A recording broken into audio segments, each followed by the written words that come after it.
Olá a todos, sejam muito bem-vindos a mais uma aula do componente de História. Aqui é a professora Shirley Botelho e vou acompanhá-los nessa aula. Para isso, vem comigo conhecer o tema da nossa aula. Aula de número 7, revisão e avaliação. Vamos lá!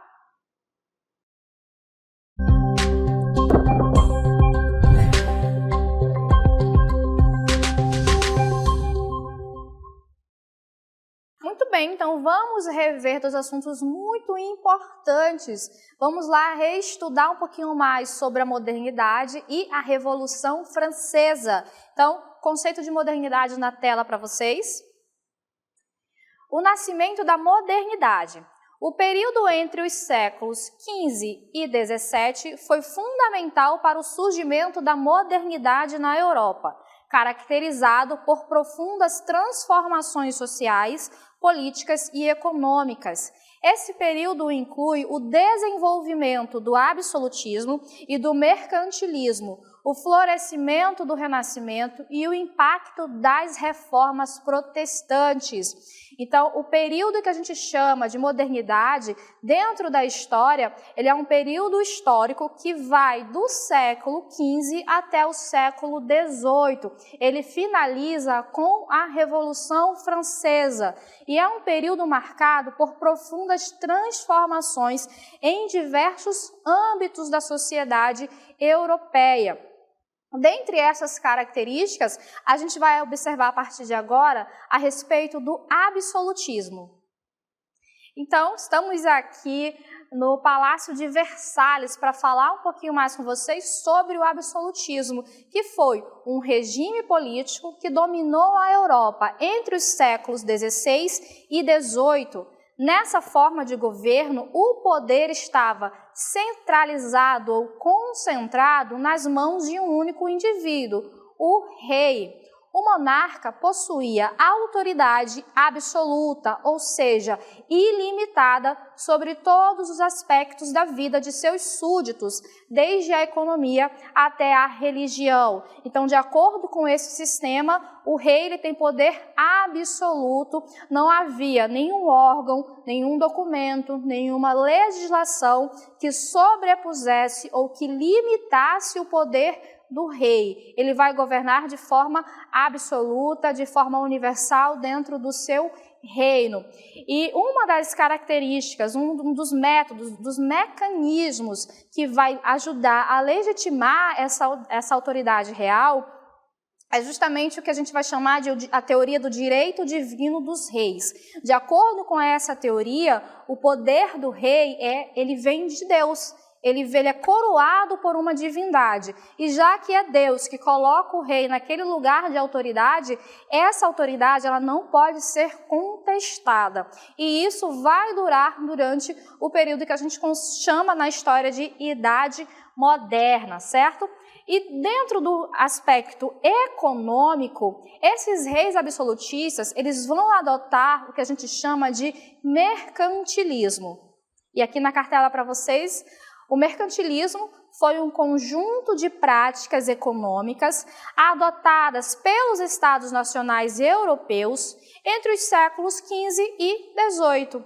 Essas práticas tinham como objetivo principal enriquecer a nação, acumulando metais preciosos, ouro e prata, e fortalecendo a economia nacional. E aqui a gente tem as principais características do mercantilismo. Então, dentro dessa prática, a gente vai observar o metalismo, que é o acúmulo de metais preciosos. Naquele período, o acúmulo de metais, ele representava a riqueza da nação. Então, o país ele era rico dependendo da quantidade de metais preciosos que possuía. Então, para manter a maior quantidade de metais preciosos dentro daquele país, daquela nação, os reis absolutistas, eles vão adotar determinadas práticas, dentre elas a balança comercial favorável, que tinha o objetivo equilibrar as contas do Estado para que houvesse uma maior venda de seus produtos, então uma maior exportação. Então, a ideia era exportar mais e importar cada vez menos, que é o objetivo justamente esse, de vender para entrar mais moeda e não comprar tanto para não sair muita moeda do país. Outra medida adotada era o protecionismo. Ele consistia em taxar os produtos estrangeiros que chegavam nos portos. Então, esses produtos eles ficariam mais caros em relação aos produtos nacionais, que o objetivo era vender cada vez mais os produtos nacionais, para gerar cada vez mais renda para o Estado. Também adotavam os pactos coloniais ou monopólios comerciais. Então, de acordo com esses pactos, as colônias que estavam sendo invadidas naquele período, estavam sendo conquistadas pelos europeus, eles só poderiam vender seus produtos, seus recursos naturais, com o país de origem. Então, aqui no Brasil, se nós estávamos exportando ali no século XVI a madeira, o pau-brasil, somente os portugueses poderiam vender esse produto. Então, esse é o pacto colonial. E também havia uma forte intervenção estatal na economia. O rei, o Estado, ele vai controlar e vai intervir diretamente na economia para manter esse controle que ele possuía, não somente dentro da política, mas também no aspecto econômico. Outra característica, movimento que vai surgir nesse período da Era Moderna vai ser o Renascimento. O Renascimento ele foi um período de grande efervescência cultural e intelectual que ocorreu na Europa aproximadamente entre os séculos XIV e XVI. Ele é marcado pela retomada dos valores e conhecimentos da antiguidade clássica, ali da Grécia e Roma. Então, esse movimento, ele transformou profundamente a maneira como as pessoas pensavam, criavam e viviam. O Renascimento, então, ele vai representar uma ruptura profunda entre o pensamento medieval e o pensamento moderno. E aí a gente vai observar as características do Renascimento.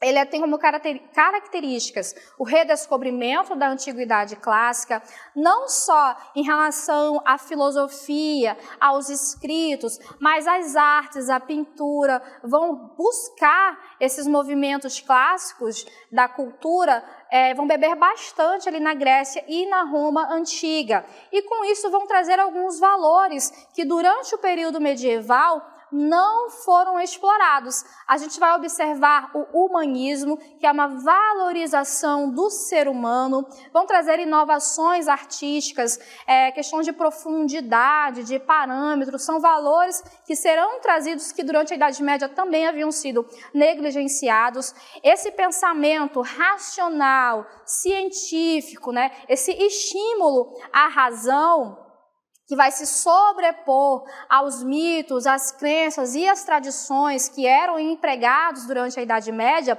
vão trazer avanços científicos. Então, várias inovações tecnológicas vão ser criadas a partir desse momento, e aí a gente vai observar a diversificação do conhecimento, sobretudo com a imprensa, que vai ser criada a partir entre os séculos XV e XVI. Dentre essas características, o que a gente vai observar também é a questão do antropocentrismo.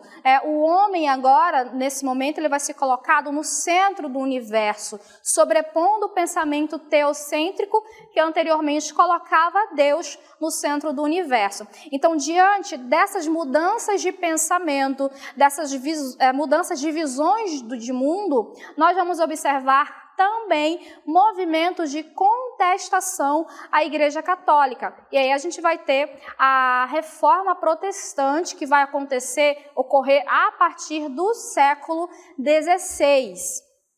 Então, a Reforma Protestante, ela foi um movimento religioso que surgiu na Europa no século XVI, desafiando a autoridade da Igreja Católica e levando à divisão do cristianismo ocidental.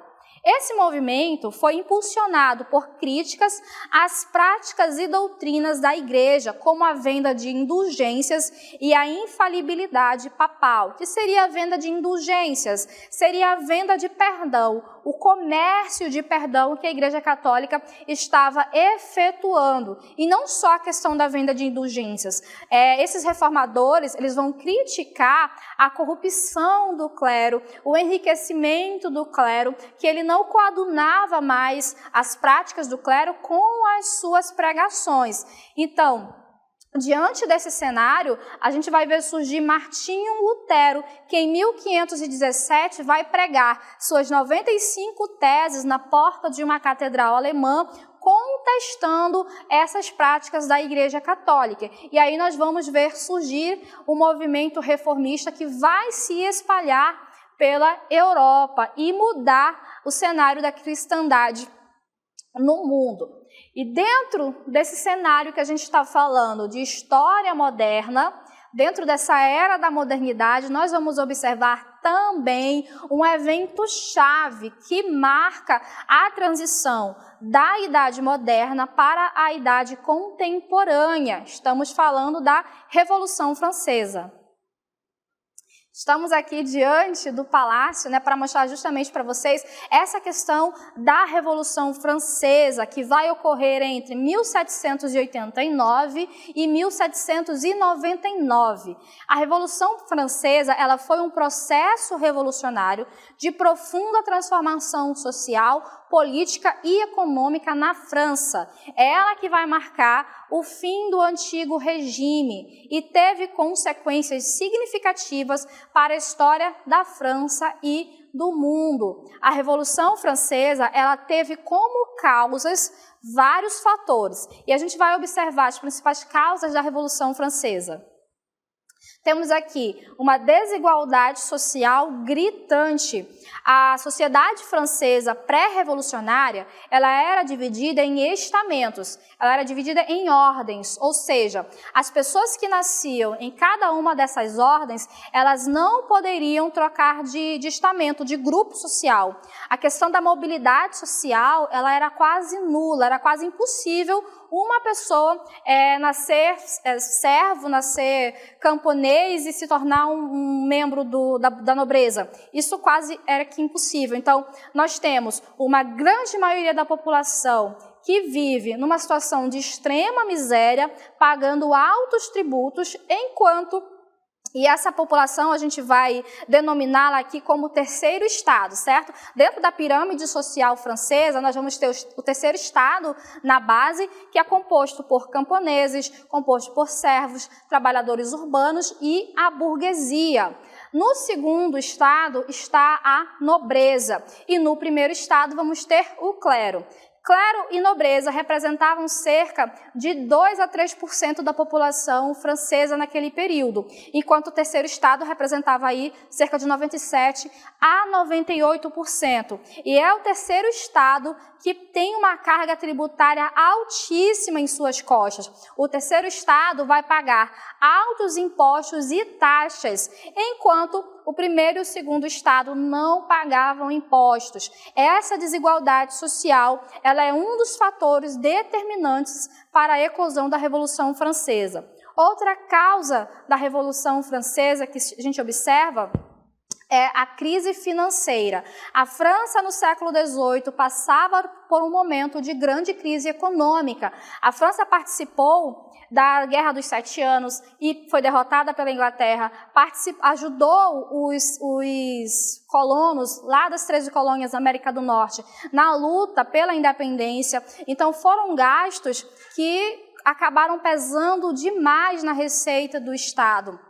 E a população não via isso com bons olhos. O rei Luís XVI, que era o rei em exercício, ele não se mostrava capaz de resolver essas questões financeiras.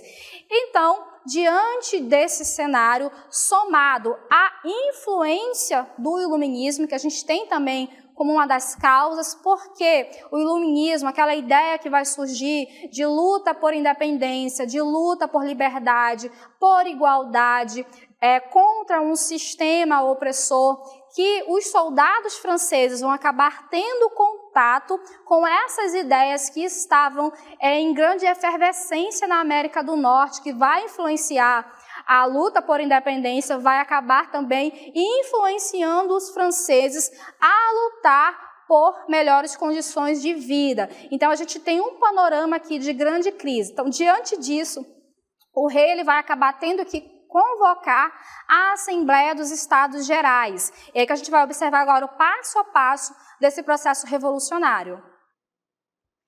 Então, em 1789, o rei Luís XVI, pressionado pela crise financeira, convocou os Estados Gerais, que era um antigo órgão consultivo. O objetivo era tentar encontrar uma solução para resolver os problemas econômicos. Então, qual era a ideia aqui que o rei vai propor? Aumentar os impostos. Então, tinha-se uma discussão muito importante, porque os membros do primeiro e do segundo estados, somados, eles não ultrapassavam os deputados que representavam o terceiro estado. Ainda assim, o rei vai definir que a votação ela seja por estado. Então, cada estado tem direito a um voto, enquanto que o terceiro estado exigia que a votação fosse por cabeça, por cada deputado tendo direito a um voto. Assim, o terceiro estado ganharia na votação de suas demandas. Então, qual era a questão da votação? Se o primeiro e o segundo estados vão também pagar impostos ou se vão ampliar a carga tributária somente para o terceiro estado. Então, segundo essa votação por estado, vence um aumento da carga tributária para os membros do terceiro estado que já estavam muito sobrecarregados. Então, eles não vão aceitar, eles vão se rebelar e vão se autodeclarar em Assembleia Nacional Constituinte, que a gente observa aqui no texto. Então, o terceiro estado ele se declarou Assembleia Nacional, rompendo com a tradição, e eles iniciam o processo revolucionário. A gente tem agora, então, o início da Revolução. Passando aqui para a nossa próxima cartela, o evento que vai simbolizar o início da Revolução Francesa vai ser a queda da Bastilha, a tomada da Bastilha pela população. O rei, ele não acata essa decisão do terceiro estado, e isso vai acabar inflamando a população, que no dia 14 de julho de 1789 invade a Bastilha, e a gente tem assim início desse processo revolucionário. Então, dentre as medidas que serão adotadas pelos deputados do terceiro estado, vai ser a Declaração dos Direitos do Homem e do Cidadão, que é elaborada pela Assembleia Nacional. Esse documento vai estabelecer os direitos individuais e a igualdade de todos perante a lei. Então, rompe-se com esse processo de classes, de estamentos, e agora todos têm os mesmos direitos perante a lei. E a gente vai observar, então, as fases da Revolução Francesa. A gente tem como primeira fase aqui a monarquia constitucional, que foi de 1791 até 1792, quando a França se tornou uma monarquia constitucional, ou seja, permanece o rei, no entanto, ele deve obedecer à Constituição. Mas isso não resolveu os problemas com a insatisfação popular. Então, a gente vai ter uma segunda fase, a Convenção Nacional, que foi de 1792 a 1795, quando a monarquia foi abolida e a França tornou-se uma república. Inclusive, o rei acaba sendo executado em 1793, o rei e toda a sua família. Essa fase é a fase em que os jacobinos tomam o poder na França. Lembrando que dentre os membros do terceiro estado, nós vamos ter uma divisão entre girondinos e jacobinos. Os jacobinos representam uma ala mais radical. Então, esse período vai ficar conhecido como o período do terror, por conta das execuções em massa e da radicalização política. Então, diante desse cenário de grande radicalização, os girondinos vão tomar o poder. E aí a gente vai ter uma nova fase que vai ficar conhecida como diretório. E ele vai de 1795 até 1799, que é a tentativa de estabilizar o país após o período de radicalização, mais marcado por crises políticas e econômicas. E aí a gente vai ter a ascensão de Napoleão Bonaparte, pondo fim à Revolução Francesa, dando início a uma nova era. Mas quais os impactos da Revolução Francesa? Ela colocou fim ao antigo regime na França, fez a Declaração dos Direitos do Homem e do Cidadão, documento que vai influenciar diversos outros, vai colocar em ascensão a burguesia que era membro do Terceiro Estado, não possuía poder político, agora ela se mantém no poder politicamente, vai expandir o liberalismo, sem aquela intervenção do Estado na economia, como era ali durante o absolutismo, vai difundir ideias de nacionalismo dentro da população francesa, trouxe mudanças sociais e políticas, redefiniu os poderes da igreja, quando o clero vai se tornar, de acordo com os documentos revolucionários, o clero vai se tornar membros do Estado, e vai inspirar movimentos democráticos ao redor do mundo. Então, esses são os impactos da Revolução Francesa. E a gente finaliza assim a nossa aula de revisão.